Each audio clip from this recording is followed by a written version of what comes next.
The story opens with Dr. James Fletcher standing in the formal reception hall of the Valthran Imperial Palace, desperately trying to remember the 17-point protocol briefing he'd received 6 hours ago. He's a xenolinguist, Earth's representative sent to facilitate communication during trade negotiations.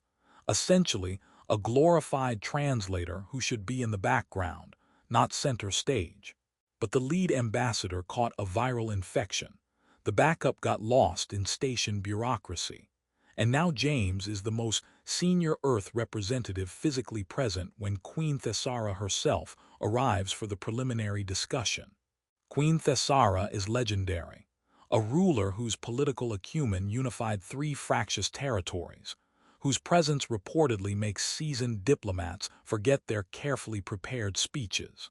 She enters with an entourage of advisors, her long, gracefully swept-back ears adorned with platinum bands marking centuries of royal lineage. Her silver eyes scan the room with an intensity that suggests she's cataloging everyone's strengths and weaknesses within seconds. When those eyes land on James, standing awkwardly alone at the human delegation's position, something flickers across her face, surprise, perhaps, or curiosity. The formal introductions proceed with painful precision, James executing each protocol point while internally panicking. Then Queen Thessara does something unexpected. She dismisses most of her advisors and gestures for James to sit in one of the conversation alcoves, away from the main floor's formality. Alone with the Queen and a few discreet security personnel maintaining professional distance, James's nervous tension reaches critical mass. He's been briefed to be formal, respectful, to maintain appropriate emotional distance. But Queen Thessara leans back in her seat and asks a question that catches him completely off guard. Dr. Fletcher, why did Earth send a linguist rather than a career diplomat for these negotiations? The question is direct, almost casual, and James's exhausted brain responds before his diplomatic training can stop him. Honestly, because our ambassador got sick, our backup got lost, and apparently the universe has a sense of humor about throwing unprepared academics into situations way above their pay grade. The words are out before he realizes how casual they sound, how completely inappropriate for addressing a queen. He sees several advisors' ears sweep back in shock. But Queen Thessara's expression shifts into something that might be amusement. A refreshingly honest answer. Most would have constructed elaborate justification to mask circumstance. She leans forward slightly, her silver eyes studying him with renewed interest. Do you often speak so candidly with rulers? Not usually, James admits, his filter apparently broken now. But I figure you already know we're scrambling here, and pretending otherwise just wastes everyone's time. You're clearly intelligent enough to see through diplomatic doublespeak anyway. Another shocked murmur from the advisors. One starts to step forward, but Queen Thessara raises a hand to stop him. The conversation continues, and James, somehow beyond nervousness now, operating on pure exhausted honesty, answers the Queen's questions with direct simplicity. She asks about Earth's political structure. He describes it accurately, including the messy contradictions. She inquires about human approaches to conflict resolution. He admits they're still figuring it out, often badly. She questions human views on honor. He says most humans would probably define it differently, but generally agree it involves treating others with dignity. Every answer is straightforward, unpolished, treating the Queen not as an untouchable authority figure, but as an intelligent person asking genuine questions deserving honest responses. The advisors look increasingly alarmed, but Queen Thessara seems engaged in a way that suggests this isn't how conversations with her usually proceed. Finally, she asks a question that sounds almost personal. Dr. Fletcher, if you were not bound by diplomatic obligation, would you still be here speaking with me? James considers this seriously. Yeah, probably. You're interesting to talk to.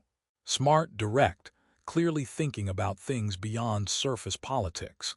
I definitely want to have this conversation, even without the whole fate of interstellar trade relations thing hanging over it. The room goes absolutely silent, the kind of silence that precedes either celebration or catastrophe. Queen Thessara stands slowly, her expression unreadable. Dr. James Fletcher, do you understand what you have just declared? James's stomach drops. I answered your question honestly.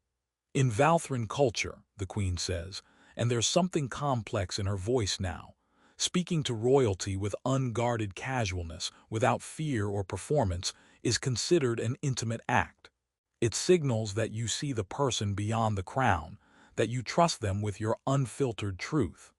Such openness, when sustained through extended conversation, is traditionally understood as expression of personal commitment. She pauses, and the room holds its breath. When you stated you would choose my company without obligation, you completed what our law recognizes as a declaration of intent, consent to personal bond with the monarch you address so casually. James's brain finally catches up with the situation he's created. Wait, what? I didn't mean. By ancient royal law, an elderly advisor interjects, his voice carrying both protocol precision and barely concealed alarm.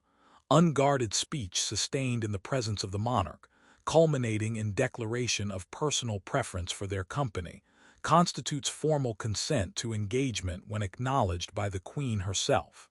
The law was written to protect monarchs from calculated flattery, by ensuring that only those truly comfortable in royal presence, those who see the person rather than the position, could accidentally trigger this bond.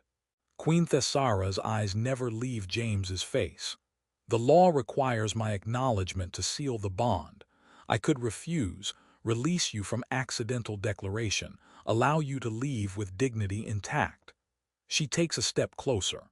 But you spoke to me as no one has in years, without agenda, without fear, seeing me as Thessara rather than Queen Thessara. You were honest about your uncertainty, your limitations, your genuine thoughts. That authenticity is.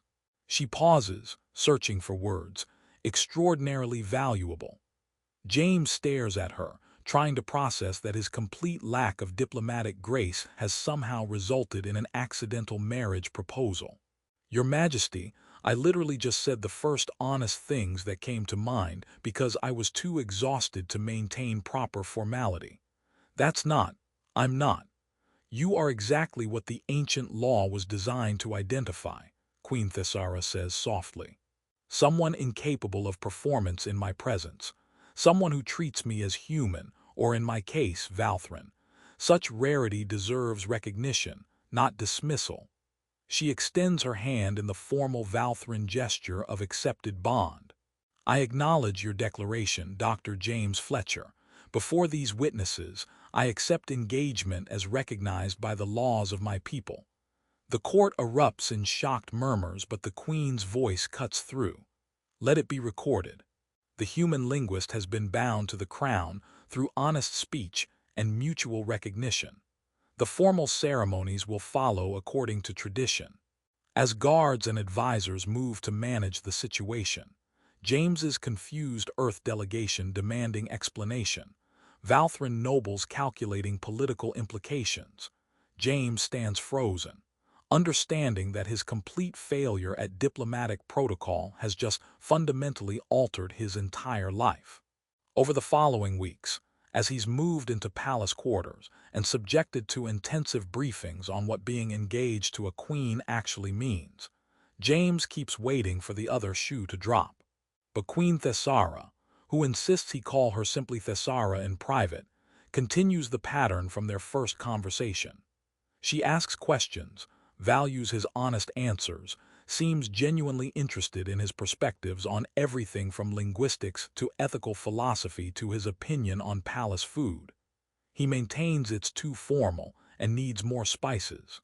When he finally asks why she really accepted his accidental proposal, Thessara answers with the same directness he's come to expect from her. Because you spoke to me without fear or calculation. Because you saw Thessara before you remembered to see Queen Thessara. Because in a life surrounded by people performing deference or scheming advantage, you simply talk to me.